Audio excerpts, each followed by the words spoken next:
Hello everyone, today we'll be continuing chapter number 2 of SS for standard 8 student for NCERT. Okay.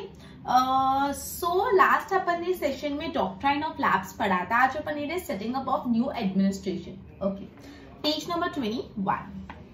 Warren Hastings was one of the many important figures who played a significant role in the expansion of company power. मतलब company के power को expand करने में Warren Hasting का बहुत ही ज्यादा important role है. जो British company east India company है उसके पावर्स को एक्सपांड करने में वॉरेन हेस्टिंग का बहुत ही ज्यादा इंपॉर्टेंट रोल था. क्लियर?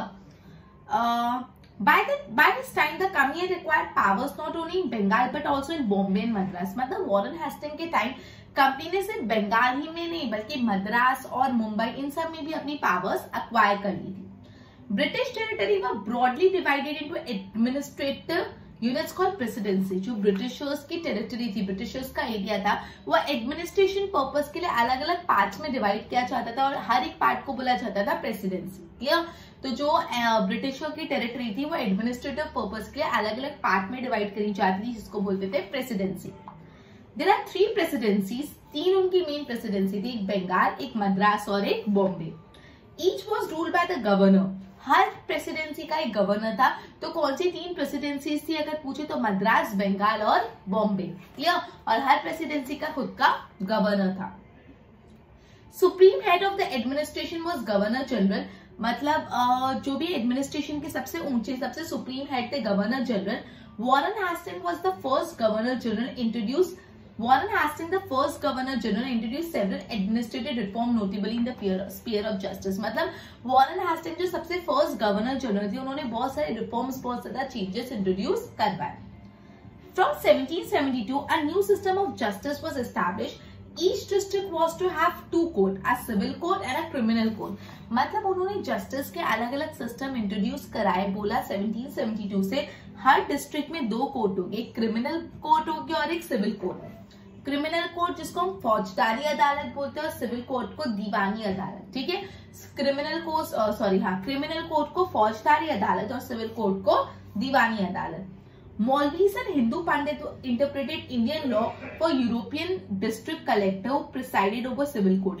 मतलब बेसिकली जो मौलवीज थे, जो हिंदू के पंडित थे, वो लोग इंडियन लॉ को इंटरप्रेट करते थे for the European district collector who preside over the civil court. Criminal court was still under the काजीज एंड मुफ्ती. जो क्रिमिनल कोर्ट्स थे वो किसके अंडर थे? काजीज जो थे, मुफ्तीज, but under the supervision of collector.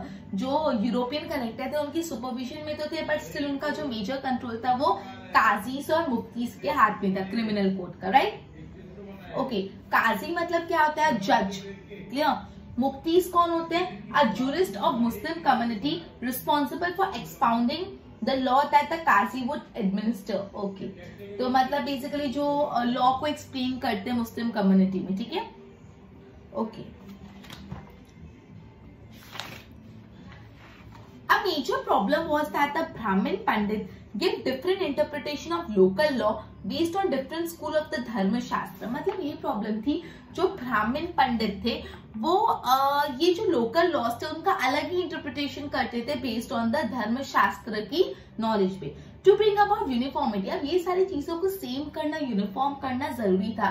तो in the year 1775 11 pandit were asked to compile a digest of Hindu law. मतलब 11 पंडित को बोला कि तुम साथ में मिलके जो भी हिंदू लॉ है उसको कंपाइल करो. ठीक है? 11 पंडित को बोला. N B Halhed translated this digest into English. और ये जो हिंदू लॉ की डाइजेस्ट जो 11 पंडित ने बनाई थी उसको इंग्लिश में कन्वर्ट किया एनबी हॉलिड ने. By 1778, a code of Muslim laws was also compiled for the benefit of European judge. फिर 1778 में हिंदू लॉ के साथ साथ एक मुस्लिम लॉ को भी कंपाइल कर लिया. Under the Regulating Act 1773, a new Supreme Court was established by the Court of Appeal. The Sardar Nizamat Adalat was also set up at Kolkata. अब बेसिकली 1773 में एक सुप्रीम कोर्ट एस्टैब्लिश हो गई थी, वाला कोर्ट ऑफ अपील करने की court थी सरदार निजामत अदालत जो कलकत्ता में सेटअप हुई थी. Clear? Principal figure in the Indian district was the collector. मतलब जो इंडिया के डिस्ट्रिक्ट थे उसमें जो मेन प्रिंसिपल फिगर था, जो सबसे इंपॉर्टेंट फिगर था, वो कौन थे? Collector. As a title suggests, His main job was to collect revenue. अब कलेक्टर नाम से क्या पता चलता है, कोई चीज कलेक्ट करेगा, तो जो कलेक्टर है उनका मेन काम क्या था, रेवेन्यू, टैक्सेस, ये सब कलेक्ट करना, and maintain law and order in the district with the help of जजेस, और उसके डिस्ट्रिक्ट में लॉ एंड ऑर्डर मेंटेन करना जजेस की मदद से, पुलिस ऑफिसर्स, दरोगास, उन सब की मदद से लॉ एंड ऑर्डर मेंटेन करने का काम था। हिज ऑफिस था कलेक्टोरेट, मतलब जो कलेक्टर की ऑफिस थी वो उसको क्या बोला जाता था, collectorate, became the new center of power and patronage that steadily replaced previous holders of authority. तो ये जो कलेक्टोरेट थी वो सबसे ज्यादा पावरफुल पोस्ट बन गई। अब next topic, the company army. Colonial rule in India brought in some new ideas of administration and reform, but its power rested on the military strength. Mughal army was mainly composed of cavalry soldier who fought on the horseback. क्लेवरीज कौन होते हैं, जो घोड़सवार करके लड़ते थे, ठीक है। And infantry, that is पैदल सोल्जर्स, पैदल सोल्जर मतलब जो फुट सोल्जर्स, जो चल के वार करते हैं। They were given training in archery, archery में उनको ट्रेनिंग दी जाती थी, जिसको तीरंदाजी आर्चरी जिसको बोलते हैं, बो एंड एरो वाला, and the use of sword. The cavalry dominated the army and the Mughal state did not feel the need to have a large professionally trained infantry. मतलब Calvary जो थे वो Mughal army में dominate करते थे, उनको नहीं लगता था कि उनको बड़ी सी आर्मी चाहिए। Rural area had a large number of armed peasants and the local zamindar often supplied the Mughal with pedal soldiers. मतलब जो रूरल एरिया थे वहां पे बहुत सारे आर्म पीसन थे और जो लोकल जमींदार थे वो मुगल्स को पैदल सोल्जर्स दे देते थे। The change occurred in the 18th century when Mughal successor states like Awadh and Banaras started recruiting peasants into the army and training them as a professional soldier. अब इस चीज में बदलाव आया, चेंज कब आया, जब 18th सेंचुरी में अवध और बनारस में जो पीसेंट्स होते हैं उनको वो लोग आर्मी में लेने लग गए और उनको प्रोफेशनल सोल्जर्स की तरह ट्रेनिंग देने लग गए। East India company adopted the same method when it became recruiting for its own army.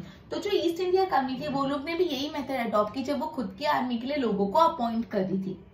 Which came to be known as a sepoy army from the Indian one sipahi meaning soldier. मतलब इनको क्या बोला जाने लगा, जो ईस्ट इंडिया कंपनी की army थी sepoy army, sepoy word का से सिपाही, हिंदी मीनिंग मतलब soldier. As warfare technology changed from 1820, the cavalry requirement of company army declined.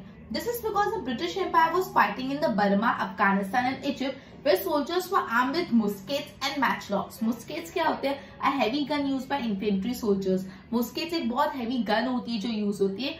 Matchlock an early type of gun in which the powder was ignited by the match. मतलब ये musket और matchlock बहुत guns है kind of, मतलब arm guns, मतलब पहले कैसे घोड़सवार के बदले गन्स पन से वेपन से लड़ाई लड़ना। Soldiers of the company army had to keep pace with changing military requirement and this infantry regiment now became more important. In the early 19th century, the British began to develop a uniform military culture. मतलब basically early 19th century में Britishers started a uniform military culture develop हो। Soldiers were increased subject to European style training, drill and discipline that regulated the life far more than before. मतलब जो soldiers का discipline और ये सब बहुत ज्यादा बढ़ गया, right? Often this created problem since caste and community feeling were ignored in building a force of professional soldier. इस चीज में बहुत प्रॉब्लम आती थी बिकॉज जो प्रोफेशनल सोल्जर्स की टीम बिल्ड करने थे उसमें कास्ट और कस्टम्स की जो फीलिंग थी वो इग्नोर की जाती थी। Could individuals so easily give up their caste and religious feeling? क्या कोई भी इंसान इतना इजीली अपना कास्ट और रिलीजन फीलिंग को गिव अप कर देगा? Could they see themselves only as a soldier and not as a member of community? क्या वो खुद को एक सोल्जर की तरह इतना इजीली देख सकते और कम्युनिटी के मेंबर की तरह नहीं? What did Sepoy feel? How did they react to the changes in their life? Sepoys को कैसा फील हुआ, उन्होंने अपनी लाइफ में जो चेंजेस आ रहे उस पर कैसा रिएक्ट किया? That is the sense of who they were. तो revolt of 1857 gives us a glimpse into the world of the सिपाही। मतलब जो 1857 में रिवॉल्ट हुई थी उससे अपन को चीजों का जवाब मिलता है और ये रिवॉल्ट के बारे में हम चैप्टर नंबर 5 में पढ़ेंगे। ओके, सो अब अपन कंक्लूजन कर रहे हैं पूरे चैप्टर का। Thus, East India Company was transformed from a trading company to territorial colonial power. मतलब जो ईस्ट इंडिया कंपनी आई थी ट्रेडिंग करने उससे वो टेरिटोरियल कॉलोनियल पावर बन गई। कॉलोनी मतलब क्या होता है, जब एक कंट्री दूसरे कंट्री में जाके अपना राज जमा लेती तो उसको बोलते हैं वो कंट्री दूसरे कंट्री की कॉलोनी। अपने यहाँ पे इंग्लैंड ने राज जमाया तो इंग्लैंड अपनी क्या होगी, कॉलोनी होगी, क्योंकि वो अपने यहाँ पे रूल करती थी। The arrival of new steam technology in the early 19th century added this process. Till then it would take anywhere between 6 to 8 months to travel to India by sea, मतलब basically सी से अगर India तक पहुंचना है तो 6 से 8 महीने लग जाते थे, लेकिन स्टीम की शिप बनने से reduce the journey time to 3 week. लेकिन ये जो बेसिकली स्टीम की शिप बनी उससे जर्नी का टाइम 3 वीक हो गया। 3 वीक मतलब 21 डेज और 22 डेज। पहले कितना टाइम लग जाता था, 6 से 8 महीने लग जाते थे इंडिया में पहुंचने तक। Enabling more Britishers and their family to come to a far of country like India. इससे ज्यादा से ब्रिटिशर्स और उनकी फैमिली इंडिया में आने लगे। By 1857 the company came to exercise direct rule over about 63% of territory। मतलब 1857 में 63% ऑफ द इंडिया की टेरिटरी ब्रिटिश रूल के अंदर चली गई थी and 17% of population of Indian subcontinent combined with the indirect influence on the remaining territory. और जो बाकी टेरिटरी थी वहां पे उनका इनडायरेक्ट इन्फ्लुएंस था। The East India Company is virtually the whole of India under his control. और इस तरह से ईस्ट इंडिया कंपनी ने वर्चुअली पूरे के पूरे इंडिया को खुद के कंट्रोल में कर दिया था। तो ये था कंक्लूजन। तो बेसिकली आज अपन ने पढ़ा, आज अपन ने setting up of the new administration का टॉपिक पढ़ा, कंपनी आर्मी के बारे में पढ़ा और लास्ट में कंक्लूजन पढ़ा। अपन ने पढ़ा मुस्केट, मैच लॉ क्या होता है, धर्मशास्त्र क्या होता है, Sanskrit text prescribing social rules and code of behaviour, ठीक है, सवार मतलब मैन और हॉर्सेस, ये सारी चीजों के बारे में पढ़ा। इसी तरह ये अपना चैप्टर यहाँ पे एंड हो जाता है। नेक्स्ट चैप्टर अपन नेक्स्ट सेशन में मिलेंगे। Till then good bye.